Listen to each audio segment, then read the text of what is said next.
Ahí va. Hola, buenos días a todos, mucho gusto. Soy Relka Miranda, perintensivista de Nicaragua. El día de hoy vamos a estar con el doctor Marco Fidel Rodríguez de Colombia. El doctor estudió cuidados intensivos pediátricos en Argentina, en Ciudad de Plata, y en estos momentos está trabajando en Ciudad de Neiva, en Colombia. Y también trabaja en cuidados intensivos pediátricos en Clínica Mediláser y Clínica UROS. El día de hoy con el doctor tenemos el agrado de recibir una charla acerca del ultrasonido en bronquiolitis, ultrasonido pulmonar bronquiolitis, el cual puede ser extenso o conciso. Mucho gusto, doctor Marco. Hola, buenos días. Saludos a todos desde Colombia. Un gran placer de nuevamente estar en una sesión de POCUS. Gracias al profesorado de POCUS por esta nueva oportunidad y espero que esta charla sea de su total agrado. Hoy hablaremos acerca de POCUS en bronquiolitis. Siguiente.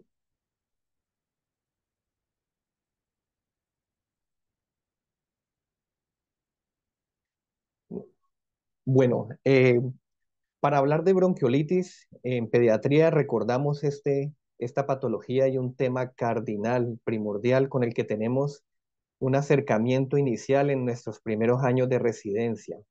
Y vemos este gran impacto que tiene esta enfermedad en pediatría.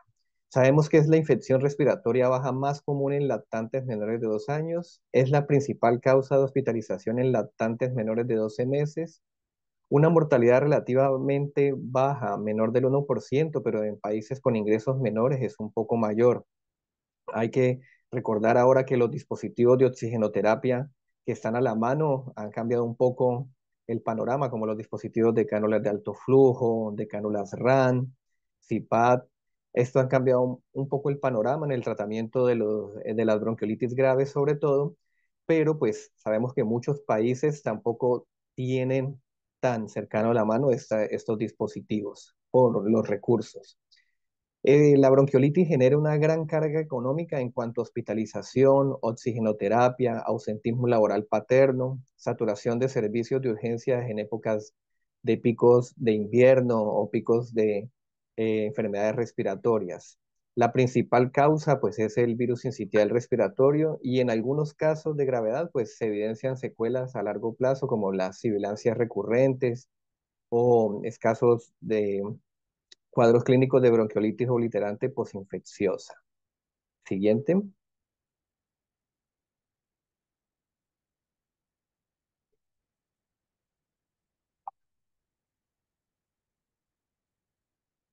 Recordando un poco la definición, hice como una mezcla de la definición de la Academia Americana de Pediatría y las guías NICE del Reino Unido. Es un cuadro clínico de etiología viral que corresponde al primer episodio de dificultad respiratoria baja en lactantes menores de 2 años. Lo antecede pues síntomas respiratorios altos o cuadro catarral y se caracteriza principalmente por una obstrucción de vía aérea pequeña. El cuadro clínico puede presentar sibilancias, subrepitantes, tiraje, taquipnea e hipoxemia. Siguiente.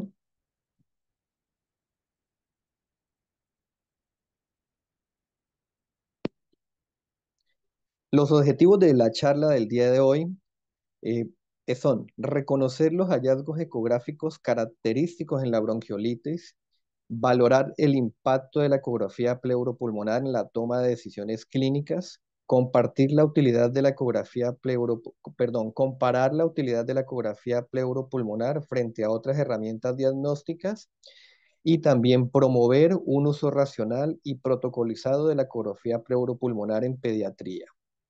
Siguiente.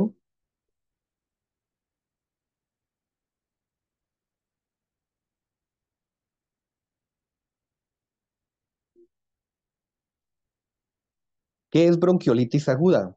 Es, como ya conocemos su definición, su impacto, recordando estos conceptos, sabemos que es un cuadro muy variado, muy polifacético, y hay pacientes que pueden estar con su tratamiento en casa, con limpieza de secreciones, con un tratamiento con inhaloterapia, hospitalizados con algún tratamiento de inhaloterapia con nebulizaciones, o ya en casos más graves podemos observar pacientes que requieren un ABNI, una cánula de alto flujo, una cánula RAN de ventilación no invasiva, o ya una ventilación mecánica invasiva.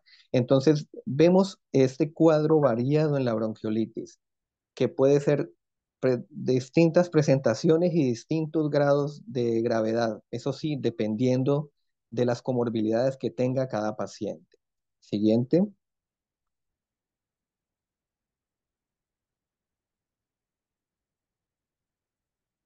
Recordando un poco los tratamientos que son utilizados y acá vale la pena hacer una salvedad. La salvedad que voy a hacer es que si existen ya claras recomendaciones y guías en cuanto al tratamiento de la bronquiolitis, se siguen utilizando algunos tratamientos que pues ya no están tan recomendados, pero es de la práctica diaria de las urgencias pediátricas, de las guardias pediátricas, de la hospitalización, que se utilicen varios tratamientos para la bronquiolitis. Bueno, la oxigenoterapia y hidratación, que está altamente indicado, el aseo y la higiene de secreciones, pero también se utilizan broncodilatadores como el salbutamol, el bromuro de ipratropium, la beclometasona, el budesonide, metilprednisolona, nebulizaciones con adrenalina e hipertónica, también antibiótico-terapia cuando se sospecha de esta sobreinfección bacteriana o la bronquiolitis sobreinfectada. Y estos son tratamientos generalizados que por lo menos en Latinoamérica, en Colombia, por decirlo así, todavía se utilizan. Y acá vienen algo que vale la pena hacer hincapié. Con la clínica, pues yo puedo valorar este paciente con la que tiene bronquiolitis aguda, valorar su patrón respiratorio y su fenotipo, si es un fenotipo obstructivo o si se ya está tornando más restrictivo. Y existe esta gama de medicamentos que se han utilizado en el transcurso de muchos años y que que todavía se siguen utilizando. Mi pregunta es, ¿Pocus nos puede ayudar a dilucidar un poco más la respuesta de estos tratamientos en bronquiolitis aguda? Pues eso lo vamos a charlar ahora a continuación. También vemos una clasificación, como las muchas clasificaciones que hemos conocido en bronquiolitis, clínicas como el score de Tal, el score de Dow-Ferrés, y esta es una clasificación que personalmente no la conocía y en la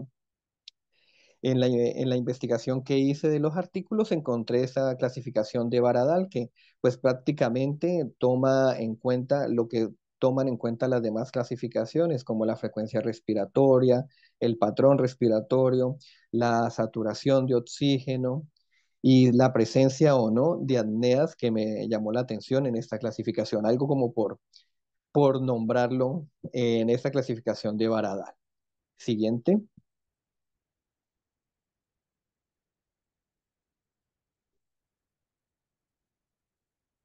Bueno, pongo unas radiografías como para tener en cuenta que también en las nuevas recomendaciones de bronquiolitis, pues no se recomienda, me valga la redundancia, el uso rutinario. Sin embargo, es algo que en la práctica clínica diaria se hace y creo que se seguirá haciendo, tanto en los niños hospitalizados como en los niños de cuidados intensivos y hasta a veces muchos niños con tratamiento ambulatorio. Vemos los diferentes patrones radiográficos en cuanto a la bronquiolitis, como la hiperinsuflación pulmonar, la horizontalización costal, ese aplanamiento diafragmático o ese infiltrado intersticial difuso, o también estas radiopacidades que siempre dilucidamos si esta radiopacidad es una consolidación o es una telectasia y nos hacemos una segunda pregunta. ¿Pocus nos puede ayudar a dilucidar más estos patrones radiográficos y juntarlos con la clínica y tener unas respuestas más adecuadas? Pues eso lo vamos a ver ahora con la diferente literatura que les voy a compartir. Siguiente.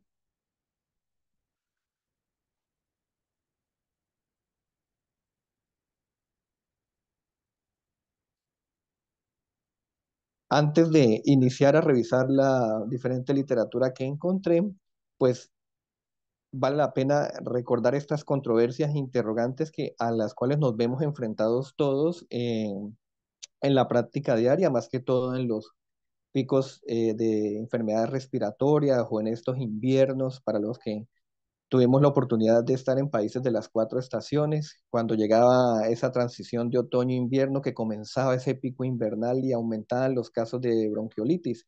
Y aún nos seguimos enfrentando pues a estas controversias e interrogantes.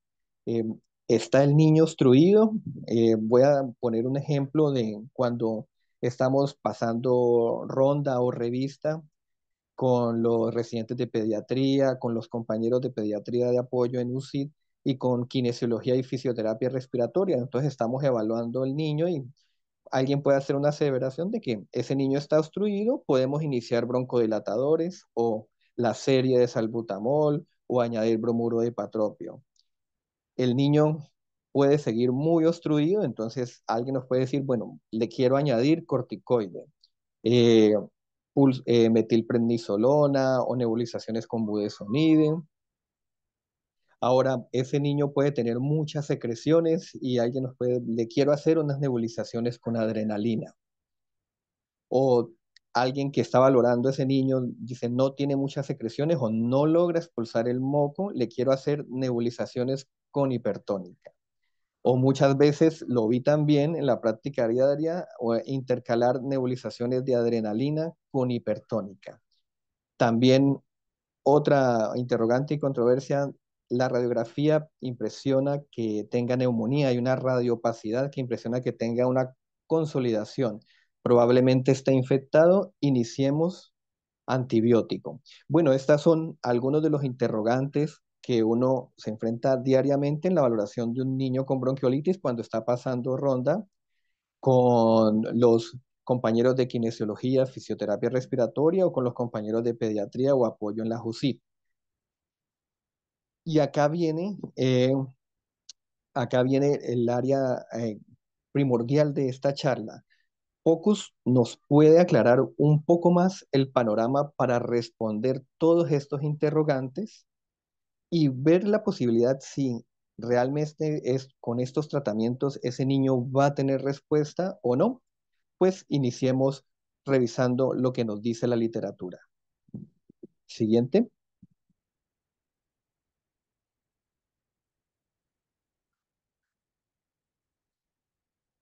Antes de iniciar la revisión, pongo esta foto eh, donde veo un estetoscopio y al lado el, el transductor de un ecógrafo portátil y un estetoscopio un poco más de alta generación. En valoraciones en UCID o en cualquier valoración clínica, todo lo que me dé más datos para aclarar dudas o para aclarar cuadros clínicos del paciente me ayuda. Acá la foto me dice estetoscopio versus transductor. Yo creo que ambos van de la mano y Pocus me puede aclarar muchas más respuestas de las dudas que yo tenga al realizar una valoración clínica. Y la clínica, como nos decían o nos dicen todavía nuestros grandes maestros de semiología, es soberana y siempre va a ser nuestra valoración inicial. Pero qué mejor que yo tener una ayuda más que me aclare más el cuadro clínico del paciente.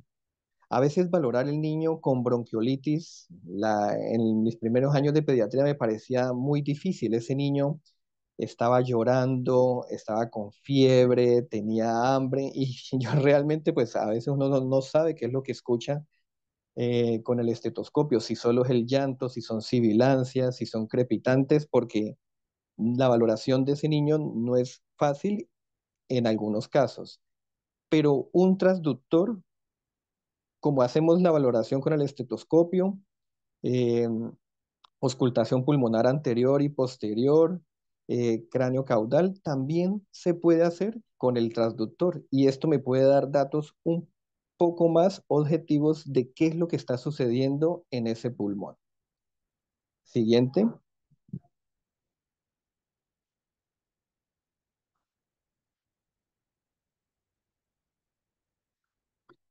¿Qué encontré en la diferente literatura?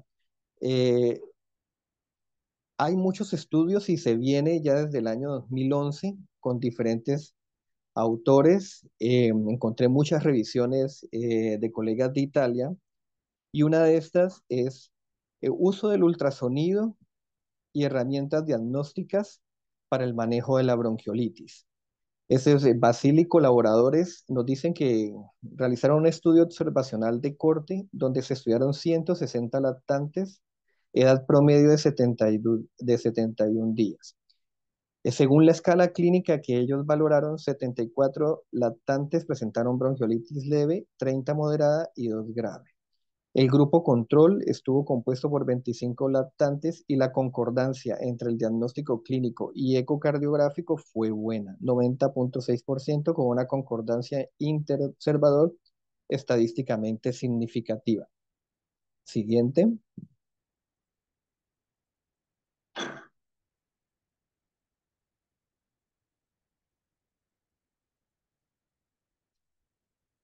Y ellos, acá comenzamos a aclarar algunas cosas de lo que encontré en la literatura.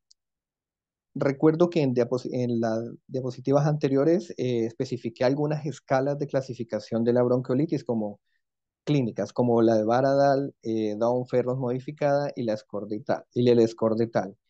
Pero en ultrasonografía pleuropulmonar en bronquiolitis existen múltiples escalas y creo que cada autor en su artículo han realizado con sus colaboradores escalas para ultrasonografía pleuropulmonar.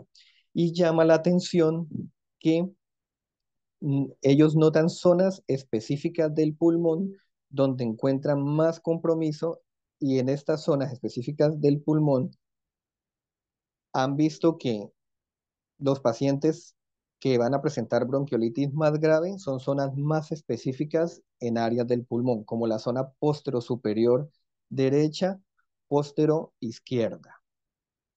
Vemos esta escala donde acá ellos ven la zona paravertebral posterior y la zona anterolateral. ¿Qué es lo que debemos evaluar en bronquiolitis en ultrasonografía pleuropulmonar?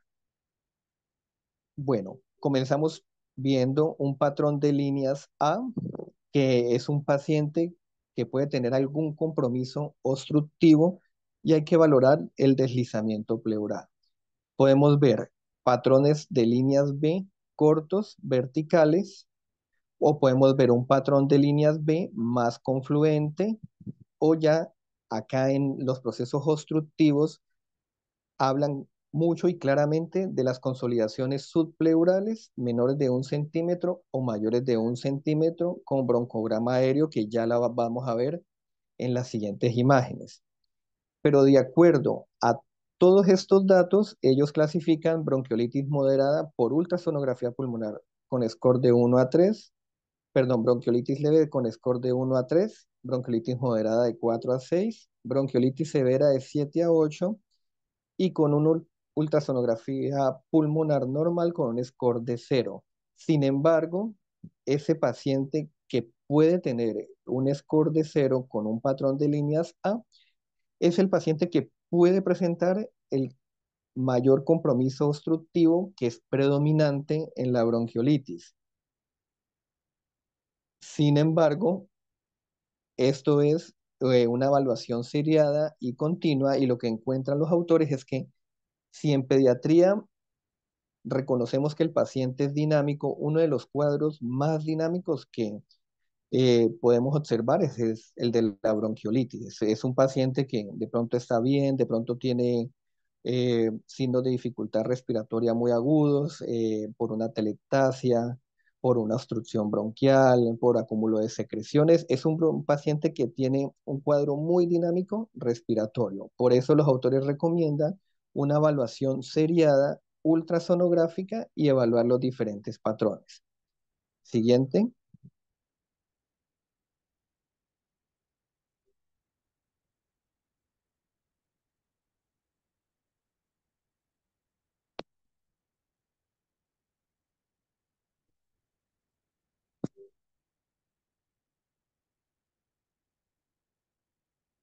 Bueno, como les comenté, podemos ver acá en la imagen esto que se llama consolidación subpleural. Es muy importante en los procesos obstructivos. En ultrasonografía pulmonar lo renombran mucho en lo que son procesos asmáticos y procesos de bronquiolitis, más en procesos de bronquiolitis. Y es muy importante realizar la medición de esta consolidación subpleural si tiene menos de 1 centímetro o mayor de 1 centímetro y si se acompaña de broncograma aéreo, que sea dinámico o estático. Acá al siguiente lado podemos ver los artefactos en la ecografía pleuropulmonar que puede presentar también el paciente con bronquiolitis y nosotros, de acuerdo a esos diversos artefactos que veamos, patrón de líneas A, patrón de líneas B, patrón de muchas líneas A, podemos, podemos responder preguntas de lo que le está pasando a ese paciente y del cuadro clínico que está presentando. Siguiente.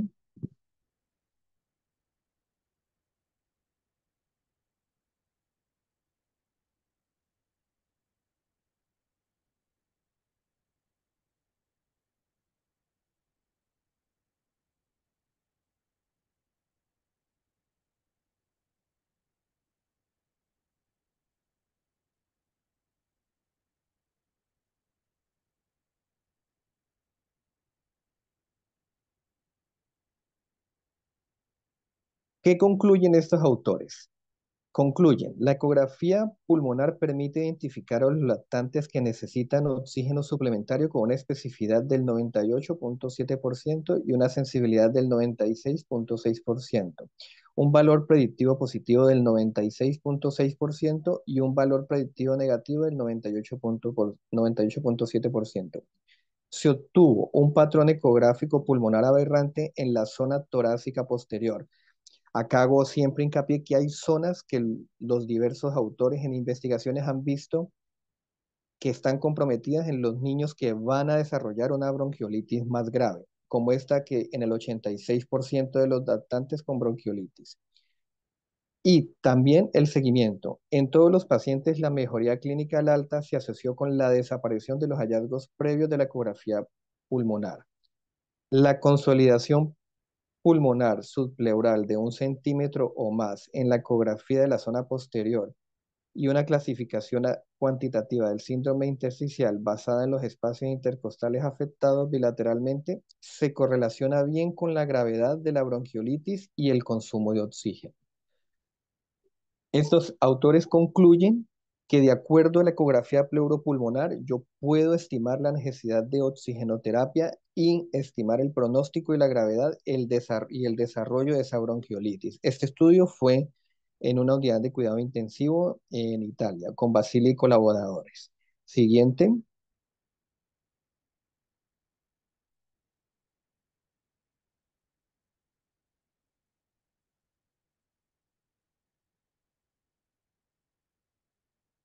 Bueno, y ahora otro estudio de Biaggi y colaboradores, que también italiano para el año del 2010, el año 2018.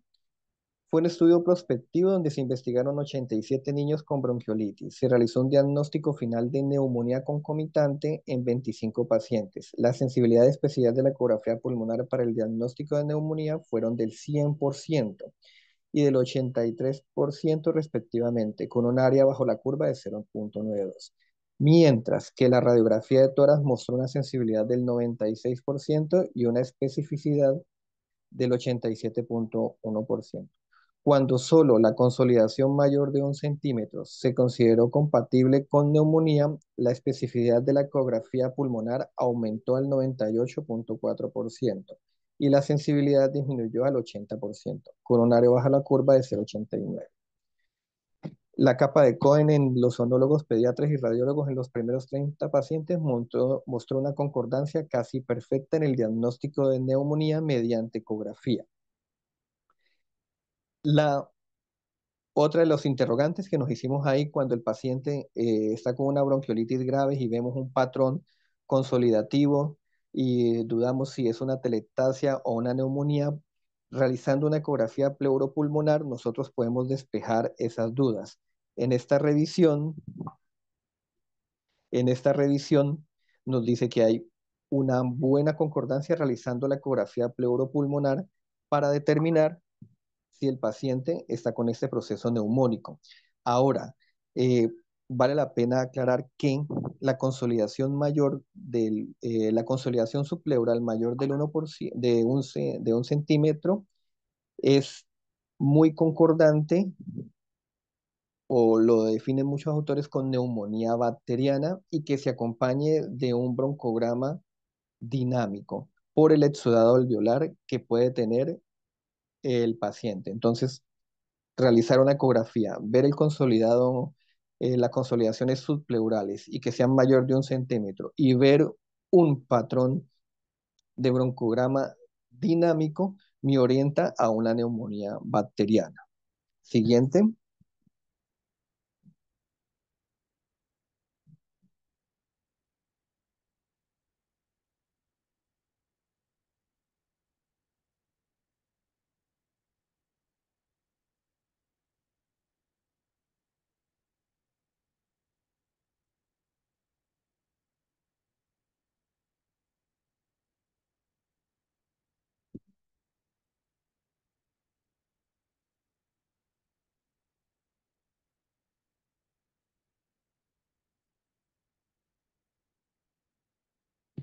siguiente.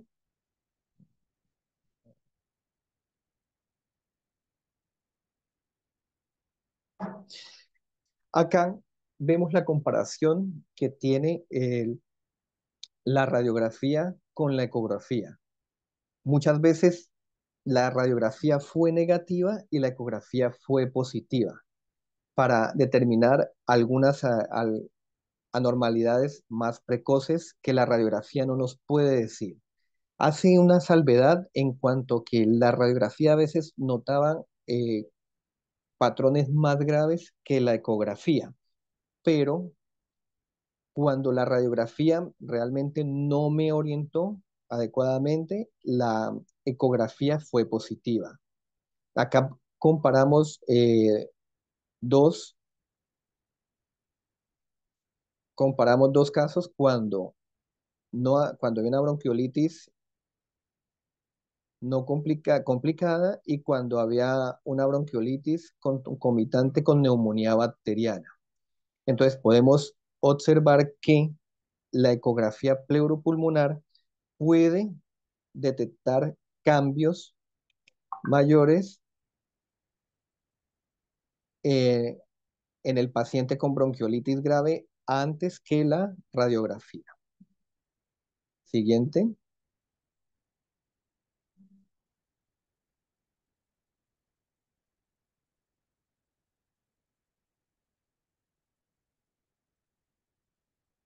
Bueno, acá hay un ejemplo donde podemos ver, pues, comparar el patrón radiográfico con el patrón ultrasonográfico.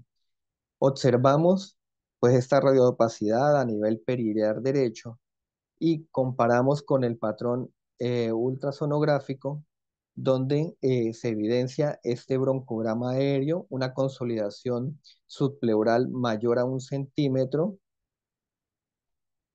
y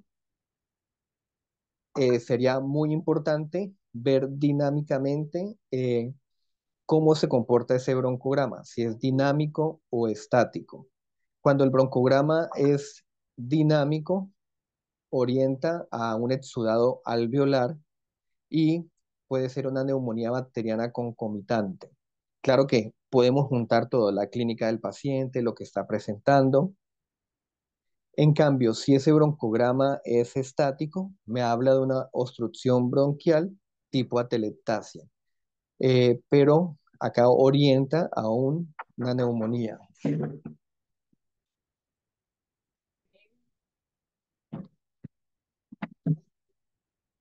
Siguiente.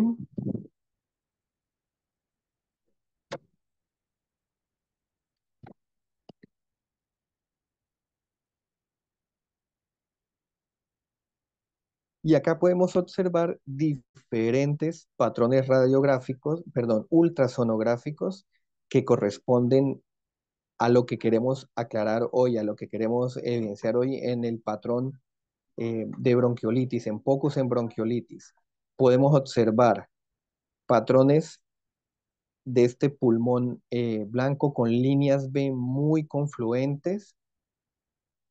Podemos observar patrones de líneas B escasas, no tan confluentes. Eh,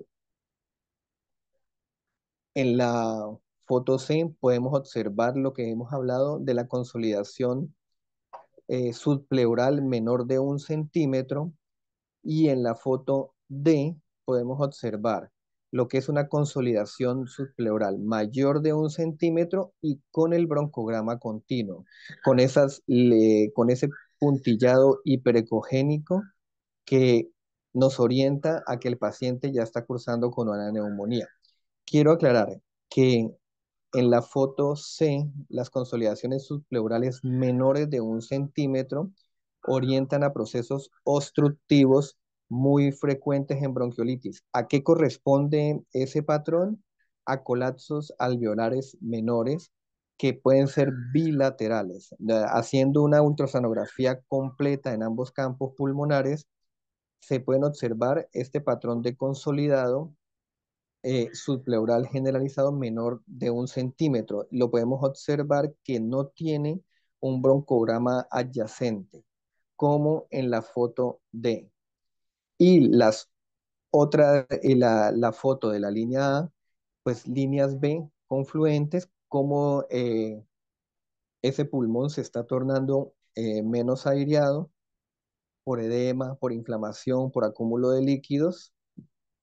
Y en la B también un patrón aislado de líneas B. Eh, Estos son patrones propios ultrasonográficos en la bronquiolitis. Los diferentes autores siempre hacían la salvedad de que hay mucha revisión en cuanto al patrón obstructivo. Al ser el patrón predominante en la bronquiolitis obstructivo, no existía tanta evidencia como más en el patrón restrictivo. Sin embargo, podíamos ver signos indirectos. Signos indirectos iniciales, lo que hablábamos antes acerca de las líneas A en ese paciente que sí se torna obstruido y presenta múltiples líneas A con ausencia de deslizamiento pleural y que no tiene ninguno de estos patrones, que es como una evolución que puede presentar la bronquiolitis. Siguiente.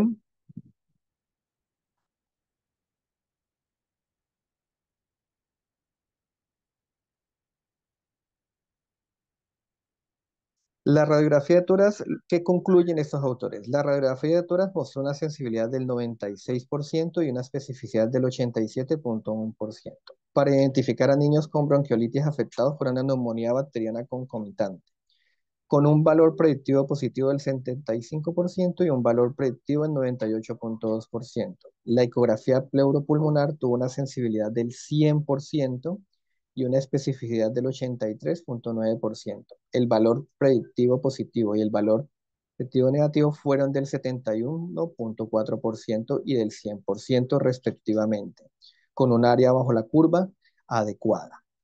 Concluimos que la ecografía pleuropulmonar, según esta revisión, nos da una mayor viabilidad para identificar patrones ultrasonográficos y clínica del paciente que nos esté presentando, en comparación a la radiografía, porque acá yo puedo ver con exactitud cómo se me está comportando ese paciente ultrasonográficamente y puedo hacer una evaluación dinámica diaria o 2 veces en el día o como yo lo disponga y ver el cambio de ese patrón ultrasonográfico y la evolución que está presentando el paciente.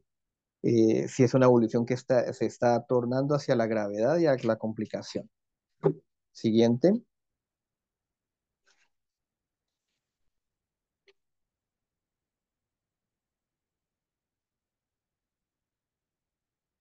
Acá es una revisión, esta sí es alemana, es muy reciente, del 2025.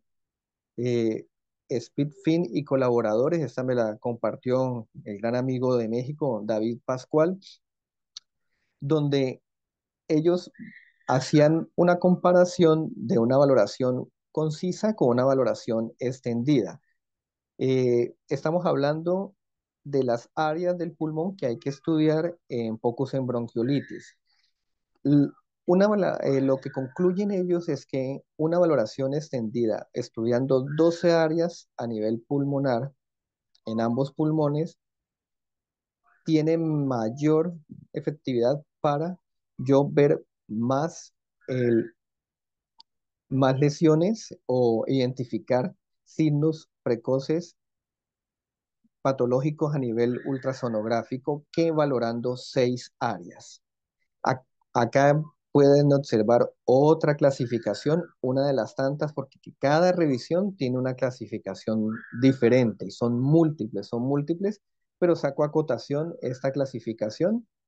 Cuando vemos una clasificación de 0, un pulmón normal con adecuados deslizamiento y con patrón de líneas A o algunas líneas B, pocas.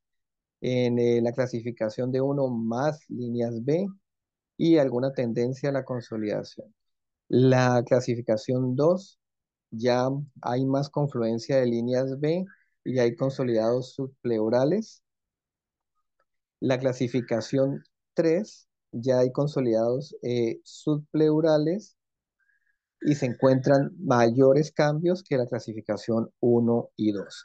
Otra clasificación, esta es un artículo muy reciente. Lo que dice la valoración concisa habla de 6 áreas pulmonares y lo que dice la clasificación extendida son 12 áreas pulmonares en diferentes pacientes con diferente tipo de soporte, con cánulas de alto flujo, ventilación no invasiva y ventilación invasiva. Ellos concluyen que es mejor realizar una valoración más extendida. ¿Y en qué consistía esa valoración extendida? Que me llama la atención, la valoración concisa eran áreas anteriores y la valoración extendida eran más áreas posteriores. Entonces voy respondiéndome otra pregunta de dónde tal vez tengo que buscar más signos ultrasonográficos de pacientes graves en las áreas posteriores. Siguiente.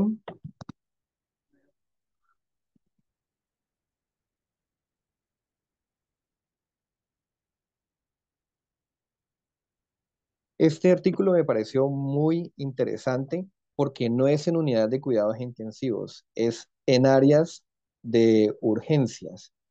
Y es en áreas de urgencias, me imagino yo en esos picos invernales o en esos tiempos de pico respiratorio donde cuando trabajábamos o hacemos la residencia en las guardias que recibíamos tantos pacientes con bronquiolitis y pues a veces no hallábamos qué hacer por la demanda tan grande. Acá ellos combinan una valoración clínica y una valoración pulmonar ultrasonográfica, sacan una clasificación y de ahí predicen el grado de severidad que puede tener ese paciente como para dejarlo internado, como para dejarlo en observación o definitivamente emitir el alta. Esto lo investigó con Camporesi y colaboradores. Siguiente.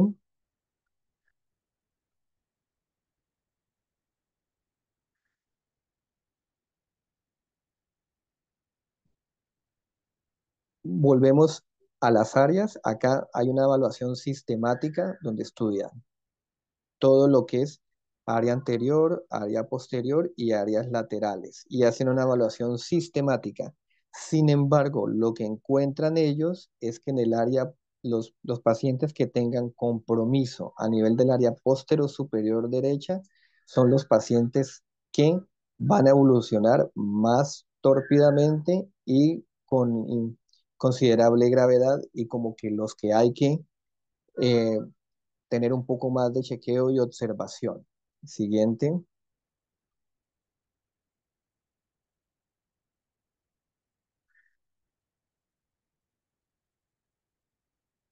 ¿Y cuál fue la clasificación?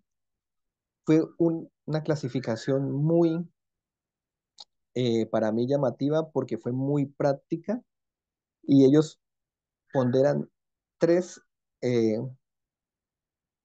evalúan tres cosas en el niño: la ingesta oral, si tiene sibilancias y si tienen afectación ecográfica del sector posterior superior derecho. De acuerdo a esta clasificación, ponderan y si tiene un puntaje o score mayor de 40, es un paciente que se debe quedar tanto para observación o para hospitalización. Se hacen preguntas, si no, si la ingesta oral está reducida, si tiene sibilancias y si ultrasonográficamente hay una afectación del sector posterior superior derecho. Llamaba la atención que al leer este artículo, ellos se hacían una pregunta y que todavía me la hago yo, y también se la hago a la audiencia de forma respetable, ¿cómo yo puedo ver sibilancias con ultrasonografía? Porque para ellos las sibilancias fueron muy importantes para su clasificación, ya que los niños con sibilancias son los que para ellos tenían más riesgo de desarrollar gravedad en cuanto a bronquiolitis y que no se alimentara. Y lo que vieron de todos los pacientes es que los que evolucionaban más, con mayor gravedad, es que tenían afectación del sector posterior superior derecho, sea cualquiera de las alteraciones ultrasonográficas que hemos estado hablando en bronquiolitis, como líneas B, confluentes o patrón de consolidación subpleural, con broncograma dinámico o estático. Cualquiera de estas para ellos era ponderación para clasificar ese paciente como riesgo de desarrollo de bronquiolitis grave. Siguiente.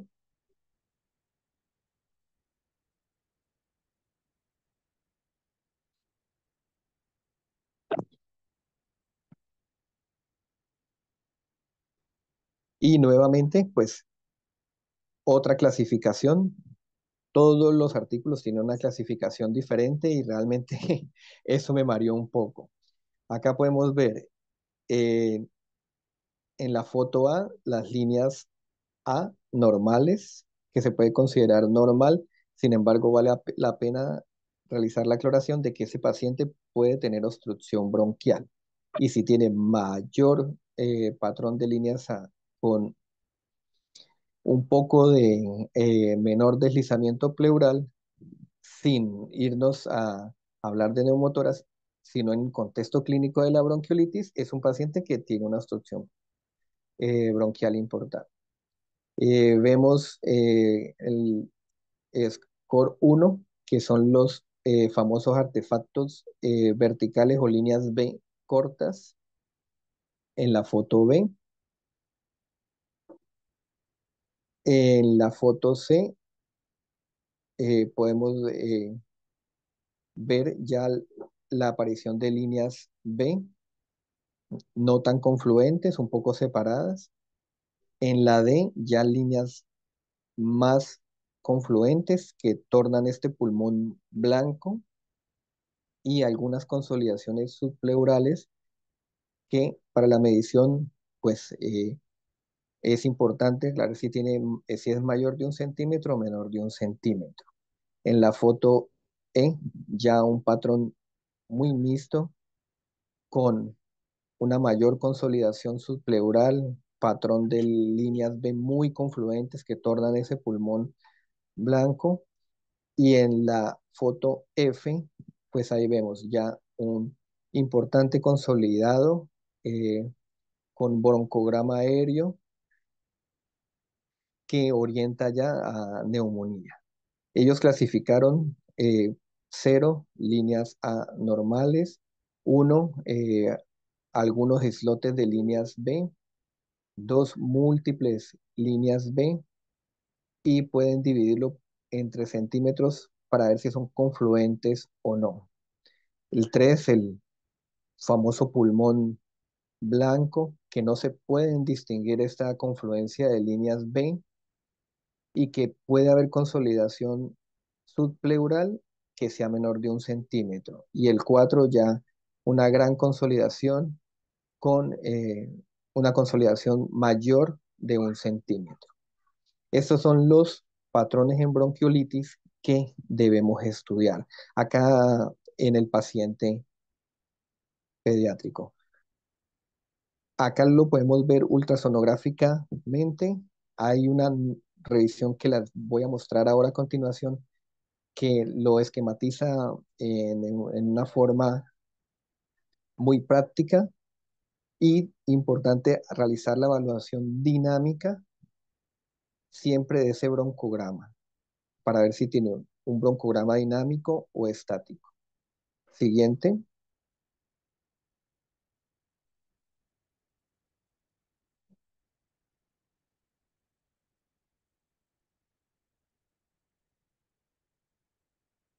Bueno, ¿qué concluye este estudio? Concluye, fue un estudio retrospectivo en 2 servicios de urgencias pediátricas. Me llamó la atención por eso, que fueron pacientes que se valoraron en guardia, que analiza 74 pacientes y valora las siguientes cosas. El 34% de pacientes ingresó en la UCI, el 31% recibió tratamiento con CIPAT y para el resultado de ingreso en la UCI, el análisis multivariado demostró que la presencia de sibilancias y la ingesta oral reducida eran significativas, junto con la afectación ecográfica de la zona posterior superior derecha y la zona basal posterior izquierda. Y para el resultado de apoyo con CIPAT, los mismos factores clínicos junto con la afectación de la zona posterior superior derecha fueron significativos.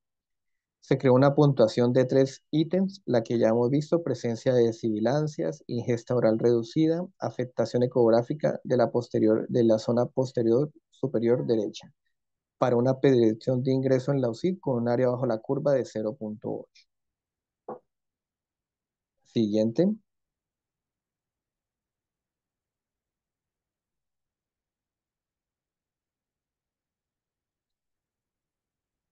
Y para culminar este estudio que doy a capítulo a continuación, fue como uno de los primeros estudios multicéntricos y más grandes para el año del 2018. Tuvo algunas limitaciones por el advenimiento de la pandemia, pero eh, tradujo buenas conclusiones. Fue un estudio de corte observacional y prospectivo, longitudinal y analítico de un estudio de corte nacional multicéntrico, realizado entre noviembre del 2018 y abril del 2020 en 12 centros italianos. Siguiente.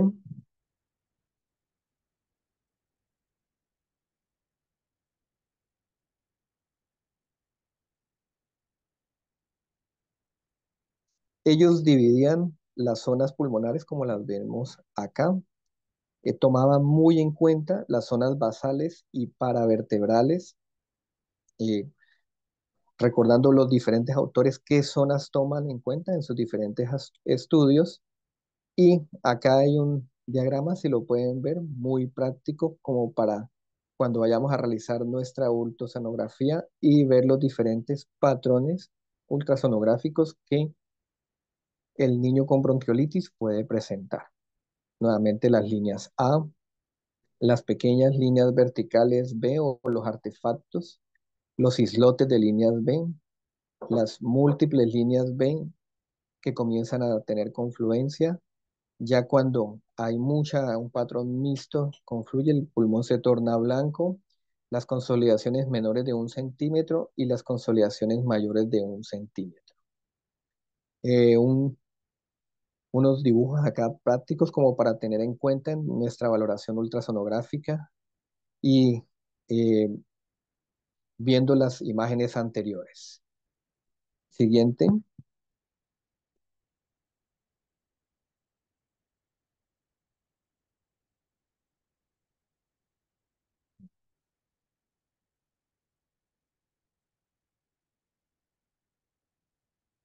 Nuevamente, patrones ultrasonográficos en bronquiolitis.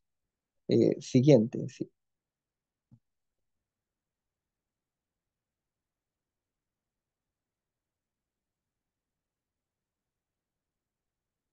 Acá, sí. Patrones ultrasonográficos en bronquiolitis, tal y como lo muestra el dibujo anterior y como ellos lo han esquematizado, las líneas A, el patrón en la foto A, pues observamos las líneas A, valga la redundancia, ya un poco más de patrón de líneas A comienza en la foto B, en la foto C podemos observar ya aparición de líneas B. En la foto D comenzamos a ver ya líneas B un poco más confluentes. En la foto E observamos ya casi un pulmón blanco, no se observa confluencia de las líneas B. Y la línea en la foto E observamos ya las consolidaciones menores de 1 centímetro propias del colapso alveolar. Y en la foto G observamos ya consolidaciones mayores a 1 centímetro con broncovarama aéreo propio de neumonía. Siguiente.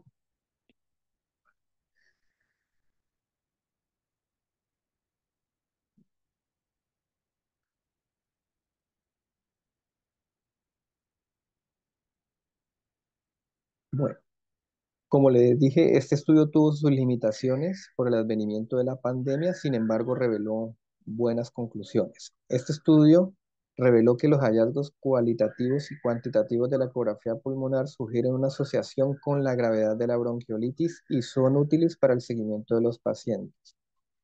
Para la fecha, este era el estudio prospectivo multicéntrico más grande que utiliza un seguimiento estandarizado y protocolado de ecografía pulmonar bien establecido. Se observó que los niños con bronquiolitis moderada grave tenían una mayor probabilidad de presentar una ecografía positiva, puntuaciones más altas y más áreas pulmonares afectadas. Además, se observó que el patrón consolidado indicaba una probabilidad 3 veces mayor de bronquiolitis moderada grave que aquellos con un patrón ecográfico normal y un patrón mixto con un aumento de 5 veces. La puntuación de gravedad propuesta fue validada, ya que por cada punto aumentó en la puntuación el riesgo de bronquiolitis moderada grave y aumentaba un 22,6%. Bueno, esas son las conclusiones que nos da esta revisión. Como cuando, si tienen la oportunidad de leerlo, pues tuvo sus limitaciones en la pandemia, pero arrojó muy buenos resultados y es un artículo muy agradable para leer y muy práctico por los dibujos y diagramas que muestra. De todas esas revisiones, pues traté de poner el sinnúmero de clasificaciones que los autores realizan en cada artículo, son muchas, y saco a cotación 4 artículos solo para nombrarlos, que también tienen cada uno sus clasificaciones, como por ejemplo este artículo eh, de Ahmed Kayan y colaboradores, donde predice la hospitalización en niños con bronquiolitis, más que todo en áreas alejadas, pacientes que tengan bronquiolitis aguda y se haga una evaluación ultrasonográfica y supere los scores de clasificación con riesgo de gravedad, pues ese paciente se debe remitir por el riesgo que puede presentar de complicarse en, en la posterioridad. Lo mismo acá, Bueno y colaboradores hacen una revisión ultrasonográfica y predicen el soporte respiratorio de acuerdo a la clasificación de este artículo que pueda presentar el paciente. Si su clasificación score da un grado de riesgo de gravedad, si se encuentra en una zona, digamos, alejada, en un primer, segundo nivel, ese paciente pues debe remitir a un centro de mayor complejidad por el riesgo que puede presentar.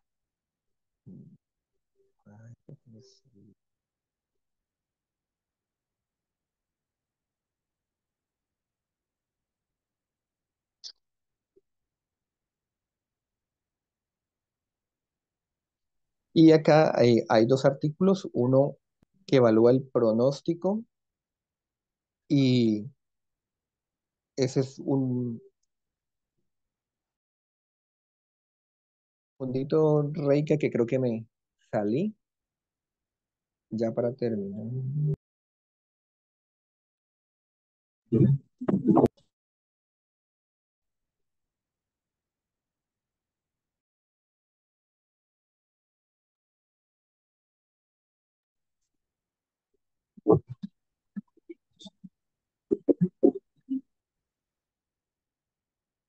Hola, aquí estoy. Hola,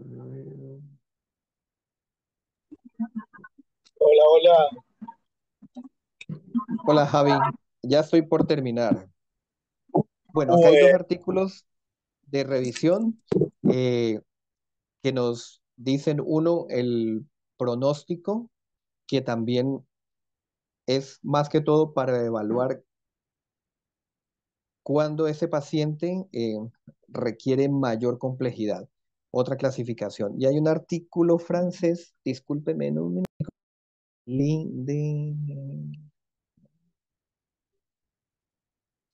Ah, bueno, Reika creo que tiene paciente, entonces se fue a atender y faltaría una sola diapositiva ya para terminar, Javi.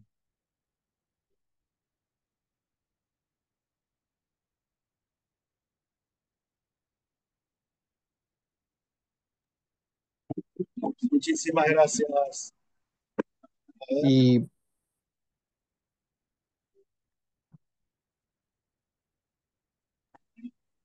ahí estoy viendo, perdón, ahí estoy viendo algunas preguntas en el chat.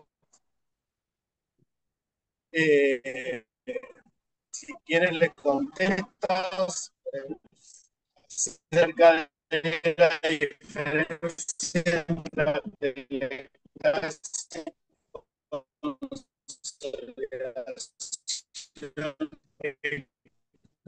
eh, no, no, no te escucho bien, Javi.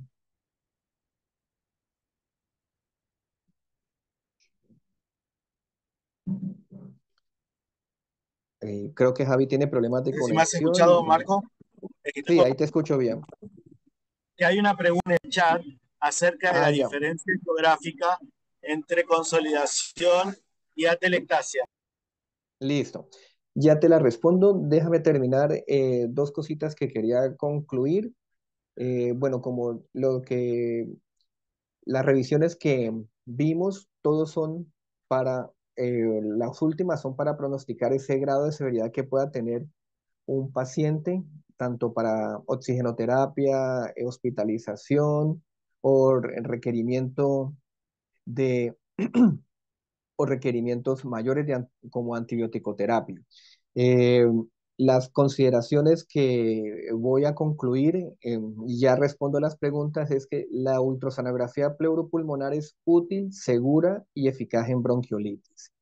Complementa o incluso reemplaza la radiografía en muchos casos, ayuda en el diagnóstico, seguimiento y decisiones terapéuticas y promueve la atención pediátrica de mayor calidad y menor riesgo.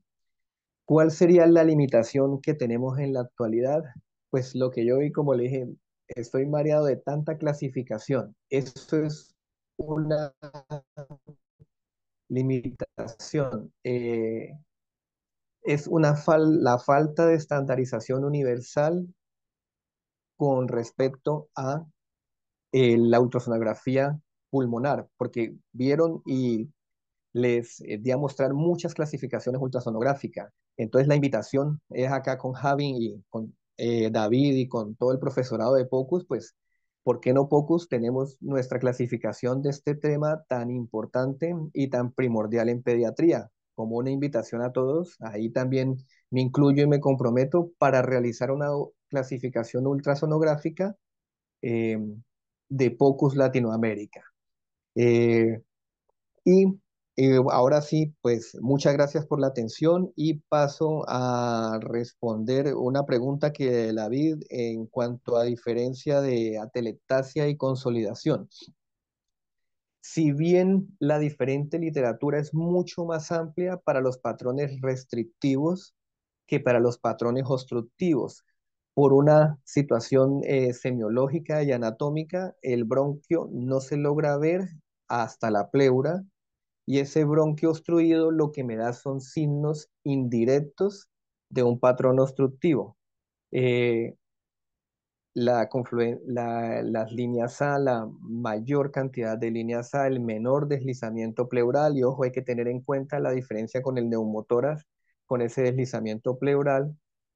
Eh, Eso nos orienta pues a un patrón obstructivo, pero si vieron los patrones de bronquiolitis, predominantemente está enunciado como obstructivo, pero en los casos graves se torna mixto y se combina un patrón obstructivo y restrictivo. Ahora, con la pregunta que me hace el doctor, diferencia entre atelectasia y consolidación pulmonar. Eh, la atelectasia, hay disminución del deslizamiento pleural, tiene broncograma, pero este broncograma es estático. ¿Por qué razón es estático? Porque el bronquio está obstruido y no hay aire.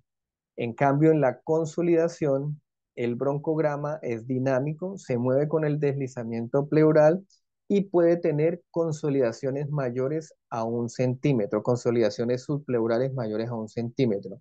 En la telectasia, recordando lo que hablamos ahora en la clase, las consolidaciones subpleurales son menores de 1 centímetro y eso me habla de colapso alveolar. Esas pueden ser las diferencias fundamentales entre atelectasia y consolidado pulmonar. Muy bien. No sé si tenemos alguna otra pregunta. Vamos a aprovechar a tomarnos un ratito de preguntas. Veo que en el chat no hay nadie. Si alguien quiere prender el micrófono y preguntar, ahí veo que había algunos amigos. Estaba Edgar conectado. Está Guillermo de México. Está Gustavo de Argentina. Está David también de México. Alta presencia mexicana esta mañana. A ver. Acá Listo. pregunta, acá hay otra pregunta. ¿Habría una forma de diferenciar neumonía viral y bacteriana a través del POCUS? No sé si se me Sí, escuchó, Marco. sí, sí, sí, te escucho. Doctor Edgar, qué buena pregunta, muy buena pregunta porque yo también la traté de investigar y lo que me dice la literatura es, eh, me habla que fisiopatológicamente la neumonía bacteriana tiene mayor exudado que la viral, por decirlo así, y por esa razón el broncograma es dinámico. Si yo digo que el broncograma es dinámico, es que hay aire que está circulando en ese broncograma y no está obstruido o atrapado, sino que está es con exudado. Eh, los diferentes autores enuncian esto como neumonía bacteriana concomitante y tenía alguna evidencia de pacientes que presentaron neumonía bacteriana. Pero pues claramente también acá me tengo que ayudar de la clínica, del comportamiento de ese paciente y pues de demás cosas que evaluamos diariamente. Pero es una muy buena pregunta que traté de investigarla un poco más y realmente pues eso es lo que logré encontrar. El exudado mayor en la neumonía bacteriana y ese broncograma dinámico, ese broncograma que se mueve porque a nivel bronquial entra aire, pero está lleno de exudado, que es la diferencia, como por ejemplo con la atelectasia. Pero yo creo que en el transcurso de los años, de pronto, encontraremos una mejor respuesta y una mejor valoración ultrasonográfica para dejar de estar como peleando tanto con los infectólogos, ¿verdad? Cuando decimos esta bronquiolitis está sobreinfectada y ese niño que no nos cuadra, pues le colocamos el antibiótico, pero también llamemos a los infectólogos y les mostramos lo que nos dice POCUS en bronquiolitis y la evidencia actual para que ellos también se vayan empapando del caso y que no solo se centren en la radiografía. Yo creo que por ahí va la cuestión, ¿no? Por ahí va la cuestión y voy a tomar el guante de lo que has sugerido. David también está por acá. que es nuestro experto docente en respiratorio. Así que vamos por ahí a ver si podemos generar y aclararnos un poco más el panorama para la bronquiolitis y lo que el POCU nos puede ofrecer. Veo que no hay más preguntas en el chat, eh, así que a ver, voy a pegar. Ahí está, no, sí, son apreciaciones en base a lo que venimos conversando, así que te quiero agradecer, eh, ahí está, ahora sí, no, que no podía prender la cámara. Te quiero agradecer el tiempo y la presentación y me parece que nos has planteado un desafío y vamos a agarrar ese guante, compañero. Listo, Javi, gracias. Pues acá dispuestos estamos, acá también hay otro compañero que también pertenece a Pocus y pues podemos iniciar este protocolo. Como vieron, hay un sinnúmero de clasificaciones que cada autor realizó en su diferente estudio. Pero yo creo que pues en esta familia grande que es Pocus Latinoamérica, somos muchos y creo que podemos realizar una de este tema tan importante, primordial y cardinal en pediatría. Totalmente, amigo. Te mando un abrazo inmenso y ya organizaremos una reunión para hablar al respecto. Que tengas un hermoso Bueno, fin de Javi, semana y un hermoso fin de semana para toda la comunidad. Adiós. bueno, gracias, Javi. Un abrazo. Hasta luego.